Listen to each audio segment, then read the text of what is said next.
The first place I would like to start actually is just to talk about like your route into marketing. You joined Gainsight as a marketing leader, but without any background in marketing. Do you think that made you more valuable and think a bit differently to other people? And also, what kind of advice would you have for new marketers? I think you seem to have chosen a great company to work for as a Yeah. marketer. What's your advice for jumping into marketing? Yeah. Gainsight was my first marketing job, but maybe important to share that prior to that, I'd spent some time in sales and business development and then product most recently before making the jump to marketing. So I think that experience on the both go-to-market side, but also, a bit on the EPD side helped shape a little bit of my thinking kind of going into marketing. So it wasn't kind of a complete fresh beginning, I guess. But in a way it was because, I didn't have a lot of the bias that I think people that have been in marketing for several years had at the time because the playbook for marketers is being reinvented all the time. Like there wasn't this idea of, streaming and Clubhouse and all these other things that we're kind of navigating right now. We're constantly learning and constantly reinventing the profession. So I think bringing in some first principles is probably healthy for any real marketer. And at Gainsight in particular, what we had to do was not that we knew it at the time, but we were trying to invent a new software category and there wasn't a lot of best practices for how to do that. So if I was just relying on the old trusted playbook, we'd pour a bunch of money into AdWords and, see what happens. And I don't know if that would have worked for us. So yeah, I think if you're a marketer kind of coming into a new role, I think, being naive enough to try new things and to experiment, I think is definitely one of them. Second is pay attention to pop culture, even if you're enterprise software. I know it sounds silly, but I don't take my inspiration from Salesforce, from some of these other kind of B2B companies. I look to what are people doing? What are consumers interacting with, whether it's Twitch or Disney or, Amazon, obviously, all these other kind of companies. Airbnb is a classic example. How are they building kind of emotional connection with their audience? And those are ways that we can figure out the right channels to use and all these types of things. So I definitely think, paying attention to what's happening in the world is probably one of the most important traits a marketer can bring to a role. I saw that in your LinkedIn profile, like a B2C marketer trapped in a B2B body. Yeah, like sounds like what you're talking about there. I haven't been in marketing for like a long, long time. So it's still, as I'm sort of more and more learning the ropes of it, I come across exactly like the playbooks you're talking about, like ebooks, top of funnel lead generation, demand generation, all that kind of stuff. It's always hard to know what to choose. Totally. But I can see that coming into it as a product manager and a sales experience, you get that a bit more of a full picture. I think you understand from the product lens, you understand empathy for customers. And that's something that is really hard to teach. I think from sales, you understand that everything you do has to turn into somewhere in the marketing funnel. Even the craziest ideas have to somehow turn into leads or pipeline or what have you. So I think there's definitely lessons to be learned from, in marketing from looking across the organization. One of the things I kind of asked just to bring back to was about like advice for new marketers. And I think about like joining a company. Did you know that Gainsight, did you make an intentional choice? Like, this is like a rocket ship, I'm going to go for that? Or did you? No idea. Yeah, the company was great founders. So none of this is disparaging, but it was based in, St. Louis, Missouri, which is in the States here. So it's kind of the middle of America, had a handful of customers, that sort of thing. So there wasn't this like tailwind behind it that I think made it like an obvious choice for me. And this is actually advice I think worth paying attention to is, or especially earlier in your career, following people in your career, people that trust you, that invest in you, that you think are sort of,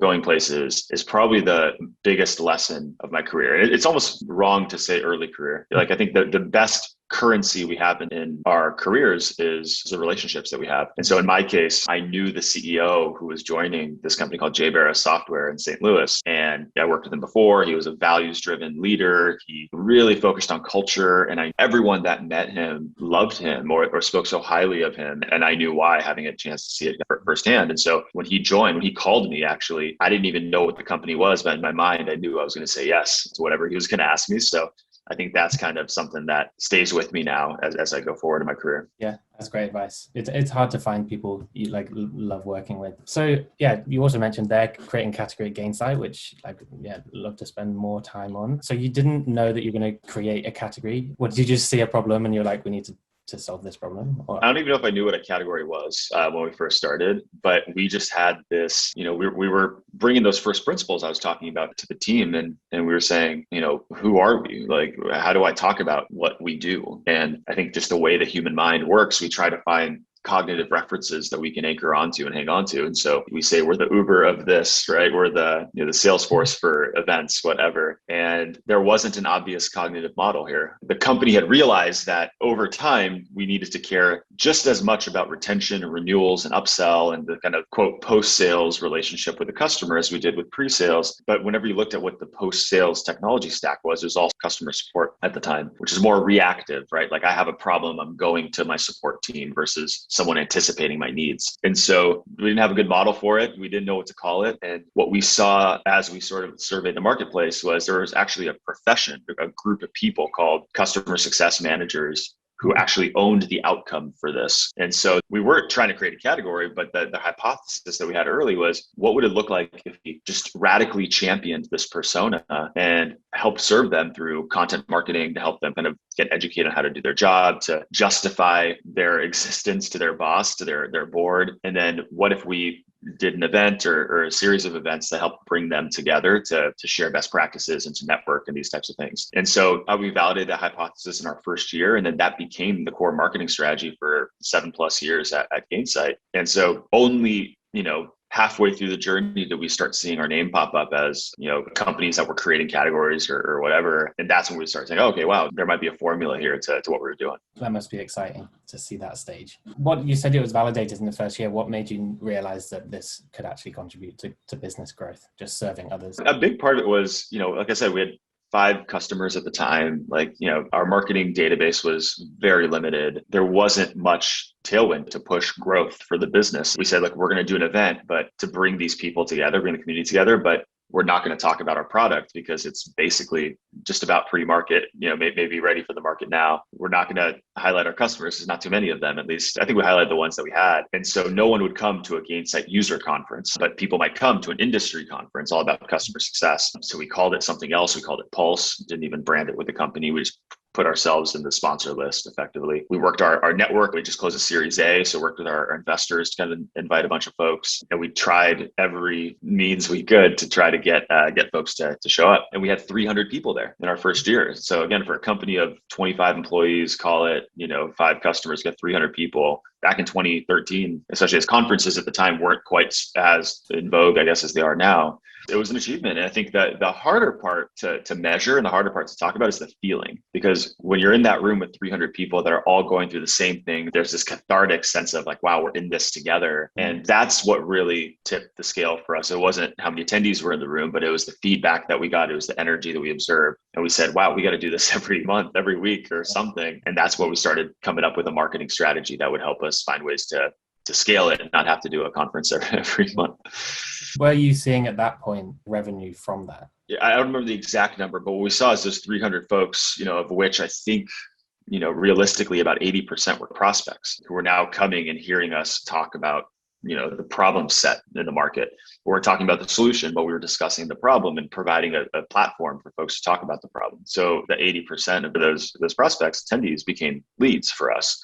And we wanted to be careful not to, pierce through our brand veil and be, salesy and all that. But we found ways to follow up with them. And if not, they were, nurtured through our various campaigns that we ran after that. So we did like a newsletter for customer success best practices. We did like a webinar series. We did all these other things. And so that batch of 300 kind of fueled our growth. It got us to kind of the next stage, at least. And then honestly, I don't know, we kind of blacked out for 7 years. It just kept growing and growing and compounding. And I think that's the beautiful thing about community is it compounds over time. So that program became 6,000 people at a big conference hall we have in San Francisco called Moscone Center. And, $100 million of ARR and, $1.1 billion acquisition from Vista. So it all happened pretty fast. But I think the important part is that this idea of serving the persona and resourcing them and gathering them, that thought leadership really was the fuel that I think made it all happen. Yeah, that makes a lot of sense. I imagine it must feel very powerful to have a focus in your marketing as well. Like, this is the content we create, this topic and that kind of thing. I can imagine. Totally. I think if we apply this to other people, who else do you think, who should be making a category? Is there a stage as well that you're too young and you don't have enough money to make it work? It is expensive, I'll admit. Now, if you're a early stage founder and you're like, okay, I'm walking into a conference in San Francisco. Like that's ridiculous. I mean, we did have the benefit of having just raised a Series A, and our board and CEO are very bullish, leaning into to trying it. But with that being said, I think the tactics may evolve, but the strategy remains the same. The strategy, I think you're never too early to do. And the idea behind the strategy is there a problem set that you've identified with your business that no other company has really paid attention to in a meaningful way? Meaning, I find folks that we compete with, but they're kind of like competing at the edges. They're not really a direct competitor. You're like, okay, that might be a signal that there's something here. And you're like, okay, there's a lot of people don't really understand what we do. It's hard to explain it in messaging, but the people that do, our early customers, they're raving fans. They totally get it. That might be another clue that there might be a persona here or community that deeply cares about what you're working on, but the rest of the world needs to be educated around it. They could benefit from a voice out there helping kind of tell the world the story. And so the obvious answer isn't always start a conference, although I will plug tools like Hopin help you now do that in a much more cost-effective way than a conference hall. But the point is, this could be a ebook that you write. This could be a series of blog posts that you write. And the important thing is you're not writing about your product. You're writing about the problem. And your product, along with your overall content marketing strategy, becomes part of the solution that you introduce over time. But you're generating leads. You're generating top of funnel by talking about the problem and getting folks kind of attracted to the brand. I was going to ask you a bit more as well about the other tactics that you deployed over this growth journey. I guess events is a massive part of that, like conferences. I actually do think it's a good chance to promote Hopin because events are moving online, aren't they? Obviously. Totally. What else? Yeah. What are the other things that what kind of content do you have to create? Our ambition was to take our blog from being a static corporate blog, basically, and make it feel like the online home or the destination site for this industry, for this category. And what do I mean by that? That if you have a question about how to do your job and you're in this profession, or if you're a salesperson, but you care about this topic or whatever, this was going to be the place that was going to deliver your content or best practices. And we took this very seriously. Like, this wasn't something we wanted to ship a blog post every week. I mean, obviously starting small, but over time scaling with ambition to say, we're a network. We're like, NBC doesn't just turn off or run reruns every day, right? Like, we have to be constantly shipping new content that's fresh and exciting and real and valuable to our audience. And so that was our aspiration for the blog. It was great because in addition to helping elevate our thought leadership, there was some meaningful SEO benefit that came from that. So over time, our organic search traffic to Gainsight.com grew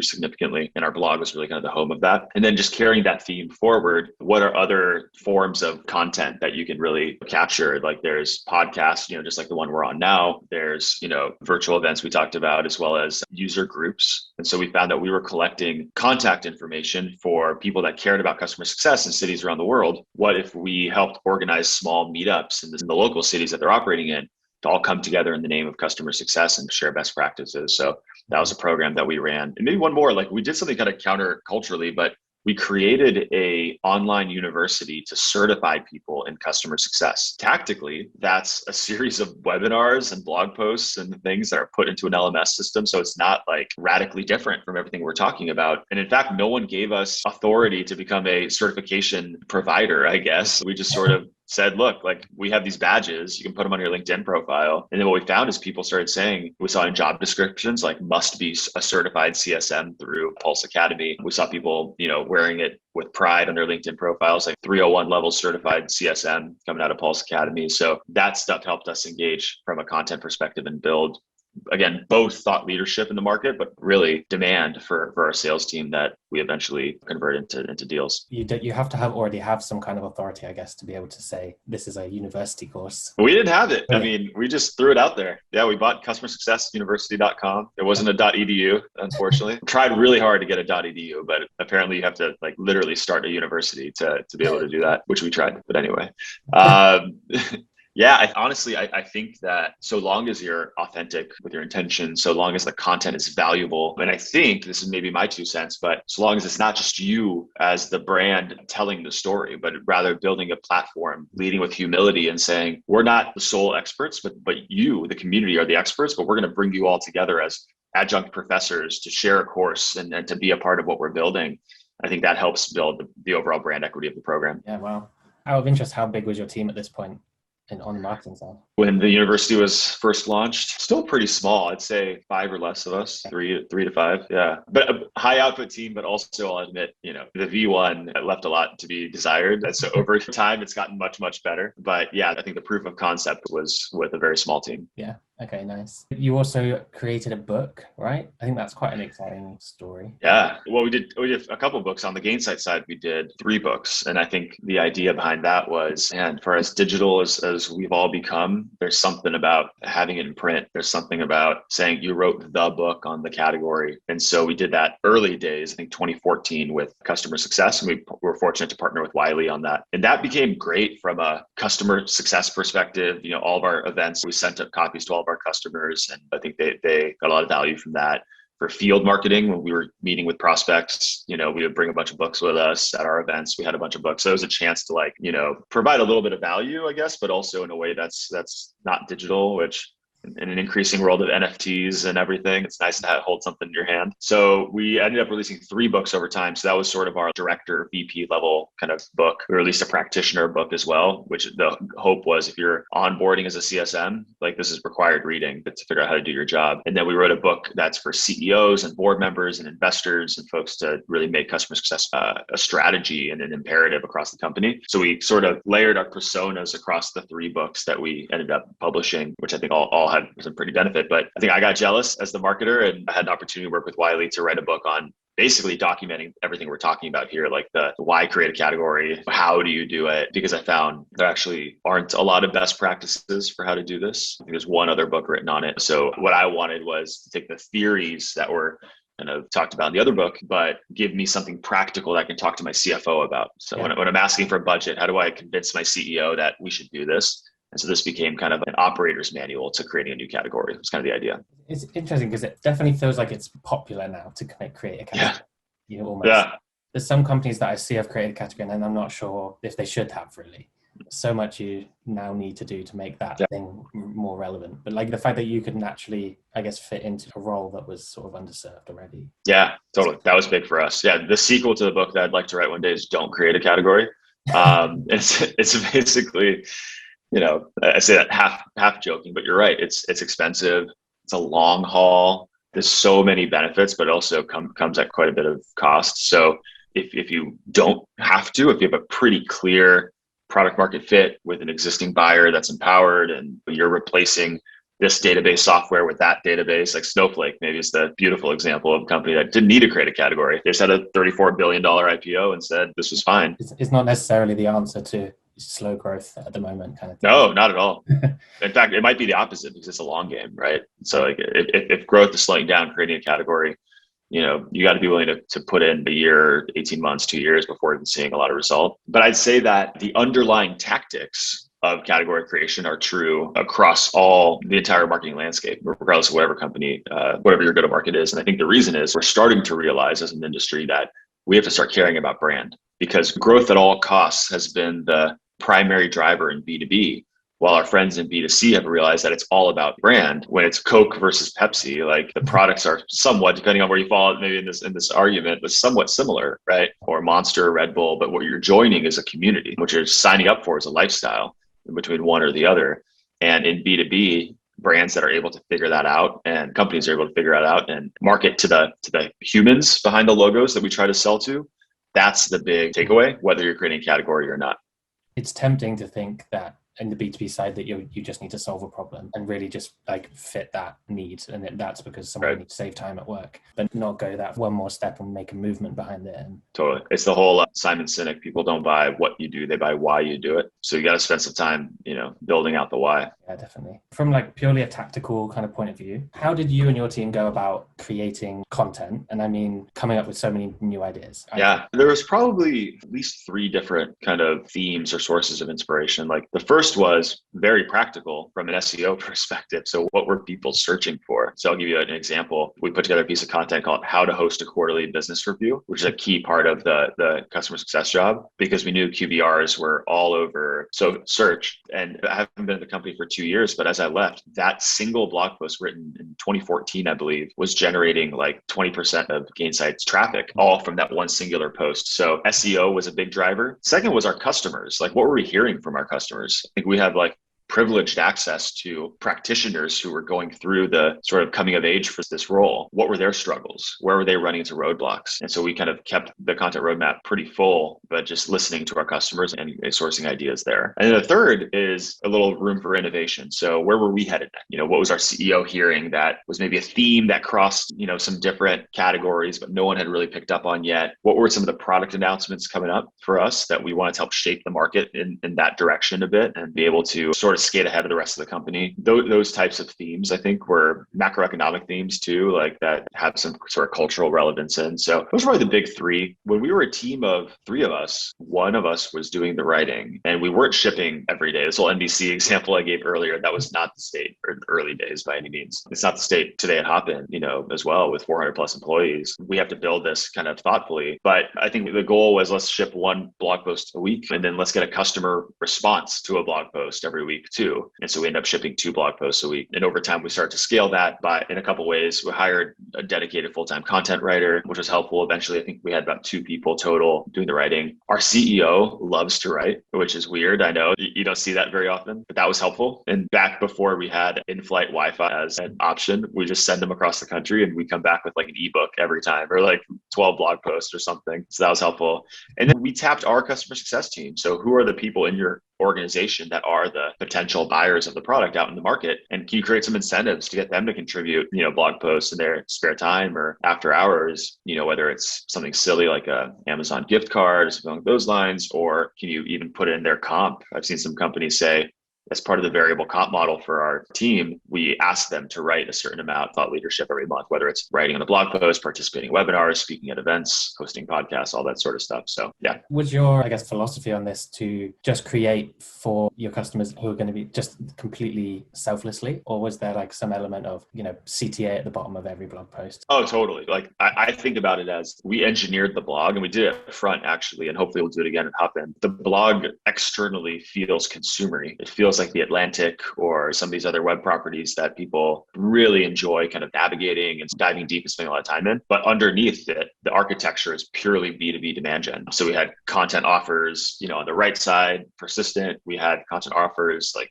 embedded in the blog posts themselves. Everything we're allowed to do in a GDPR world, we did. But the important thing is to make sure you're gathering consent, but you're doing it the right way. But then once you get consent, how can you thoughtfully nurture this audience in a way that delivers real value and isn't purely salesy? That's sort of more of the magic for us, was after we got them into the funnel. So was your aim really like collecting contact information and then nurturing that down the funnel? Totally. Yeah. And we looked at that metric quite a lot, called it conversions, but opt-ins basically into the database. You asked a question earlier about how did you know things were working after the first event. That was really the metric we started to see grow quite a bit, is that not only were we getting a lot of opt-ins, but we were getting opt-ins from the right companies, from the right titles. And, it was like, okay, we're actually starting to make an impact here in the market. And obviously that was something only we could see internally. But then when you saw that number grow and scale over time, like, okay, our brand efficacy in the market is solid. Now, some of these folks may not want to buy software, and that's another problem. So, we look at the conversions or opt-ins to MQL conversion rate and get a sense of, okay, how many of these people are actually in market or actually,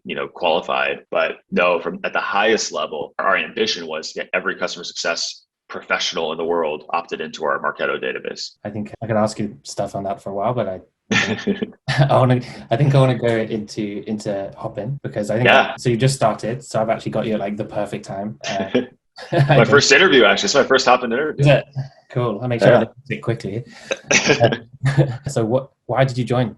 So you can tell, talking about our history at Gainsight, but events were a big part of our brand building and just the way we kind of engaged with our audience. And many of us, I think, especially in the pandemic, think back to some of the events we've been to where we've locked arms with our community, whether it's on the personal side or professionally. And being in person, that energy that you pick up is very hard to replicate, very hard to find ways to kind of do that. So when I left Gainsight, I became an EIR at a venture firm out here called Battery Ventures. And I was actually incubating an event company, because I started breaking it apart and saying, what do I love about my career? What do I love about marketing? And at the atomic level, I realized the connection between people, whether digitally or in person, but like events are the channel by which that happens. And that's really some of the best, kind of most inspired work we had at Gainsight was there. But also these things are really hard. It's hard to put on a large event. It's expensive, and it takes the whole company, not just the events team, to pull it off. And then after the event, you're left with very little actual ROI on how it went. You're left with how many people registered, how many showed up, what's the NPS, and that's typically what most events care about. Did we totally ruin the budget, or where do we land? But the truth is, we found that events impact so much more than just those metrics. They impact real business outcomes. Our product usage went up, our NPS went up, or our product NPS should say. Our employees' satisfaction went up just being part of a market leader. So it was my belief that events have such a transformative impact on business outcomes. But because of that gap, what we started seeing is actually an empathy crisis happening internally in teams, where event people weren't viewed as strategic revenue drivers. They were viewed as party planners, or they were viewed as just disconnected completely from the results of the company. And that honestly doesn't feel very good if you're an event professional. So what I wanted to do was build software to both prove the ROI of events, but also rally a community of people together to help champion the event community, the event professional community. Turns out entrepreneurship is a lonely journey, and I hit some blocks and realized that the other part of this that I love is working with a team. And so at the time got picked up by a really awesome company called Front, spent 15 months there, really doing a lot of what we talked about, actually positioning the why and getting some of our content programs out in the world, and, would have stayed at Front forever, really enjoyed it. Until I got an email from Hopin in late December, early January. And now hearing my history and hearing kind of this company I was working on, this really is sort of a fulfillment of not just, I think, a professional kind of moment for me and my kind of history, but honestly, a community that I care very deeply about. So a chance to co-author the future of what events are going to look like, both in person with what we're now calling kind of hybrid events, but overall this kind of digital layer that'll sit on top of our in-person events to help increase the reach of these things and improve ROI and make thought leadership and community more inclusive and accessible by people who can't get on the plane and fly to San Francisco or whatever. That's very exciting to me. The virtual event program is obviously huge. We acquired a business called StreamYard. And so as we think about not just these events from that perspective, but building an audience and building your brand and kind of communicating with your community of followers, like all of this stuff just fits right into where I'm extremely passionate. And so I'm very excited about it. Wow. Seems like a very cool time to start as well. I just saw an article like 2 weeks ago about Hopin going from 0 to billions or something, insane growth. Yeah, it's pretty crazy. And obviously being here for 2 weeks takes zero credit for it. So don't take any of my comments as that. They went from, I think there was like 3 people to over 400 people in 1 year, from 0 revenue to 64 million in ARR, fastest growing SaaS business of all time. But I think the plan is to hit 100 million here in the next couple months. So beating Slack, I think, by about 18 months in their journey. So none of this is bragging, but it's saying, look, like there's clearly momentum behind this idea that, especially leading this pandemic, that we care about experiences, we care about community, we care about really connecting with our audience, whether we have to do it virtually, because now we've gotten really good at it, or at least all of us have gotten a little bit better at it because we had to. And then as we open up again, we have an opportunity to make these events so much more inclusive and connected. So bringing a lot of learnings into the in-person experience too. So it's just huge validation for, I think, what we're seeing out in the marketplace. In your first 3 weeks, what's been your priority? Oh my gosh, it's been a beautiful blur. The company moves pretty fast. If you haven't seen it in the news, I think that's the one adjective you can describe to the business. Several things. I mean, I think obviously your normal, like, meet everyone and try to establish some relationships at the company. But beyond that, one of the things we're tackling is, and also announcing the Series C that we had 2 weeks ago. That was a short-term priority. But there's probably 2 big areas that I focused on initially, maybe 3. The first is recruiting. And so the marketing team as a cohort within the 400 is pretty small. And so we've got some catching up to do to grow the rest of the business. And so I've been working to open up recs and hire and that sort of thing. So if anyone's interested in joining Hopin Marketing, please let me know if you're listening to this. But the second piece is becoming a multi-product company. So this is something that's really interesting. So Hopin had acquired StreamYard, which is, again, we talked about it at a high level, but a different sort of buyer, right? I mean, we're on the record of saying about 20% of StreamYard's customers use it for events, but the 80% use it for within the context of the creator economy, building their followers on social, and everything from makeup bloggers to intellectuals who have, podcasts just like this and are streaming to LinkedIn and Facebook and YouTube and kind of building their audiences. So you name it, across all verticals, they have some customers. But we're in market today as a single product for event professionals. And so a lot of what we're working on in the back end is how do we show up publicly? What is an underlying brand positioning that kind of ties all of our various products together? And how do we then go and bring that to market in a very thoughtful way? That's been kind of the creative exercise that I've been working on with the team. And it's been awesome. We'll hopefully have some cool things to share here very soon. It's tough to do when you're new to a company, I guess, like the deep thinking, positioning stuff. It is. You get the benefit of having done events. Right. Yeah, that's the benefit, is the learning curve is less steep, at least understanding that side of the business. The creator economy, still learning about that. But yeah, I think there's obviously a great team that's already been built here. Johnny's amazing, has a lot of conviction for where this market's going, and a great team, beneath him. And also we're recruiting some awesome folks in brand that can help us kind of figure out the story. So I think the challenge is, and I think as marketers, we all appreciate having to shrink timelines down to deliver something. Like you probably want to do something like what I'm talking about in about 6 to 9 months to go and run some research and do some customer kind of interviews and all that. And we're going to do that. But we also want to turn that 6 to 9 month process into about a 6 to 9 week process, given just the speed in which is kind of the key part of our culture here. That's intense. Exactly. We need a new word that melds fun and intense, because that's exactly what it is. Challenging, maybe. Exactly. Yeah. Cool. I guess it's coming to the end of our time. Honestly, it's been really awesome. Great with you. Thank you. Really interesting. Good luck hiring your team, and I'm sure I'm going to see some good news stories coming out soon. So awesome. I appreciate it. Thanks so much for having me on, and we'll obviously promote it on our side once we go live. Awesome. Great. Thank you.